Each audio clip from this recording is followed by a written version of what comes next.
What is up, everybody? Welcome to another video here on Touchline Talk. Thank you so much for tuning in. Be sure to hit that subscribe button so you don't miss any of the content I put out every single week. Also, be sure to check out Touchline Talk's new website, touchlinetalksoccer.com. Champions League group stage match day 1 is over. Wanted to do a quick recap, starting, of course, in Group F. This incredibly well balanced, unpredictable, really difficult group of death.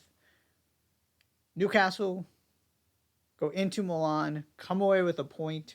Was the performance good? No. Did they deserve the point? Probably not. Although AC Milan didn't have that many clear cut golden opportunities. It was a lot of half chances, decent chances, but not anything glaring where they should have had 3 goals at the end of it.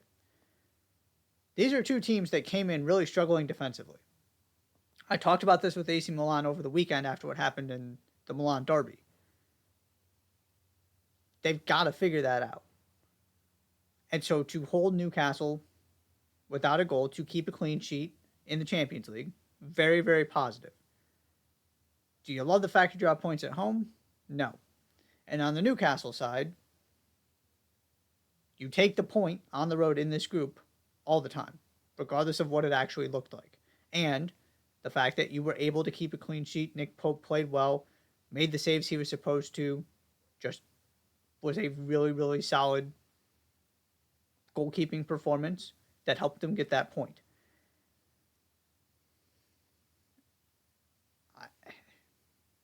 I don't really know what it says about these two teams moving forward in terms of how this group is going to stack up. And I don't feel like we learned that much in the other game I'm going to get to in a second either. But AC Milan, I'm going to keep talking about this. It's the balance of the two sides of the field. Because now you keep the clean sheet, you're at home, you have the better chances, and you can't score. If they're going to make a run in this competition, if they're going to make a run at the Scudetto, they've got to be able to get both of those things working in unison. That's been their problem over the past season plus now. And on the Newcastle side, how do you navigate this moving forward with the extra games? Not the greatest start to the Premier League season, not the same team defensively. Maybe this clean sheet kind of kickstarts them. But again, you're just not seeing the attacking firepower for them to take that next step and to actually get into the top tier of the Premier League instead of being one of those teams that's in the Champions League conversation, obviously this season playing in the Champions League. I thought there was another level they could get to, and the more they've played this season, the more convinced I am. I was convinced before this game, and this just reinforced it. They're very good. I just don't know that they can take that next step to getting to that great level where you're talking Liverpool, Arsenal, Manchester City, that tier of teams in England. Briefly mention the other game in this group.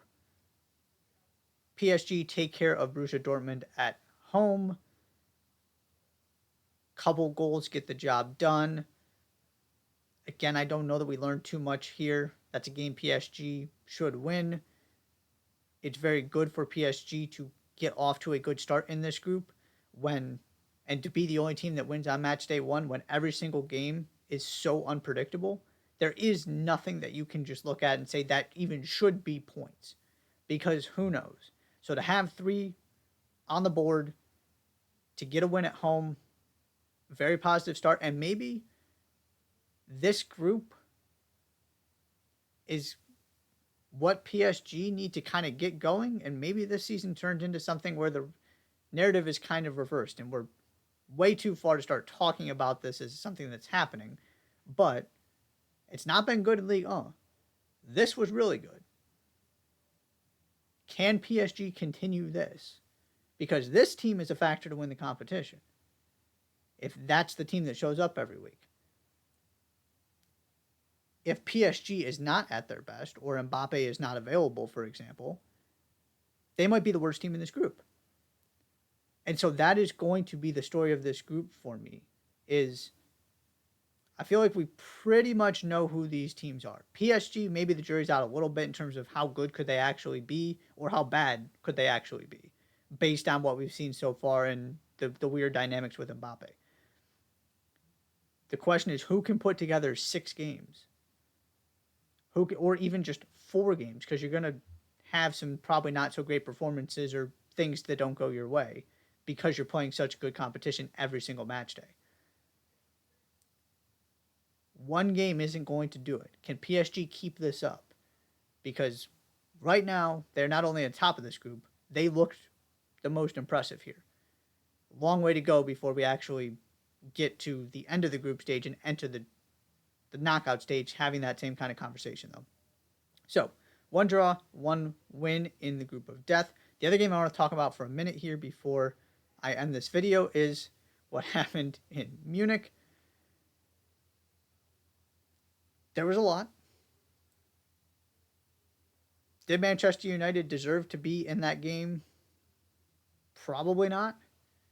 I mean, I think it's fair to say Bayern were clearly the better team. It looked like Bayern were just going to thump them for a little bit there. But they never really put the game away. They got it to 2 goals, but never, 3. And then you combine that, and obviously, United get the late goals to keep within 1, to get back within 1 after Bayern rebuild their lead again. So it ends 4-3. And it ends 4-3 with the Andre Onana howler for the opening goal and the handball, the penalty. To have those 2 things go against you, to have to claw yourself back time and time again from deficits, and to almost come away with a point in a game where you weren't expected to take anything, has to mean something. Because of where Manchester United are. Because of the way this season has gone, because of the vibes, the lack of confidence, the questions, the poor performances. This is at least something to build on. This game was never going to determine whether they were going to get out of this group. It can't hurt your chances because it is the game you're not expected to take anything from. All it can do, it's kind of like a bonus, the way I see it. If you take a point, if you take 3 points, great. But your formula for doing what you're supposed to and getting out of the group does not include taking anything from this game. So if you can come away with a moral victory and feel like on another day, your goalkeeper doesn't make that mistake, the refereeing goes your way instead of against you, if any team could benefit from this kind of loss, to me, it's Manchester United. We'll see what it means. Ultimately, like I said, I don't have too much on this in terms of this group because United should be fine. Their Champions League fate is going to be decided by what they do against the rest of the teams and what they do against Bayern at home. And Bayern, now can you just go on and win the group? Can you get a point at Old Trafford, take care of business, and put yourself in a good position? It's always challenging to kind of evaluate these group stage games in the bigger picture, especially early when you just don't know what's going to happen next. So you got to talk about it in the context of where these teams are now. United needed something to cling to, some kind of positivity, and I do think they got it, even in a loss. So that is all for my Champions League recap. Thank you so much for tuning in. Be sure to hit that subscribe button. I'll see you next time.